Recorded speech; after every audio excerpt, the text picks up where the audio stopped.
మహాదేవుని చింతాహరేశ్వర్గా మరియు ప్రథమ పూజ్యుడైన గణేశుడిని చింతాహరుడుగా ప్రతిష్ఠింపబడ్డారు. సత్యయుగంలో రాక్షసుల ఉత్పాతంతో దేవతలు చింతించినప్పుడు మహాదేవుడు జ్యోతిర్లింగ రూపంలో కనిపించి రాక్షసులను చంపి దేవతల చింతలను తొలగించాడు. సృష్టి విస్తరణకు ఉన్న అడ్డంకులను తొలగించడానికి మహాదేవుడి విగ్రహం నుండి గజముఖ వినాయకుడు ప్రకటమయ్యాడు.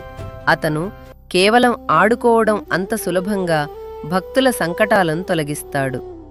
శాస్త్రాల ప్రకారం ఇక్కడ భక్తితో దర్శనం మరియు పూజించటం ద్వారా విద్యార్థి జ్ఞానాన్ని పొందుతాడు, ధనార్థి అక్షయలక్ష్మి మరియు అపారమైన సంపదను పొందుతాడు, పుత్రార్థి సుయోగ్య సంతాన సుఖాన్ని పొందుతాడు, మోక్షార్థి పరమ అవినాశి అంటే శాశ్వత పదాన్ని పొందుతాడు.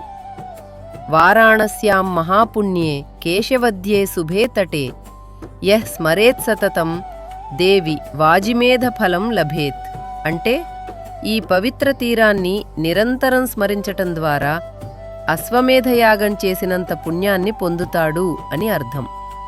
జై చింతాహరణ వినాయక. ఓం శ్రీ చింతాహరేశ్వరాయ నమః. కాశీ విశ్వనాథ భక్తి వృక్ష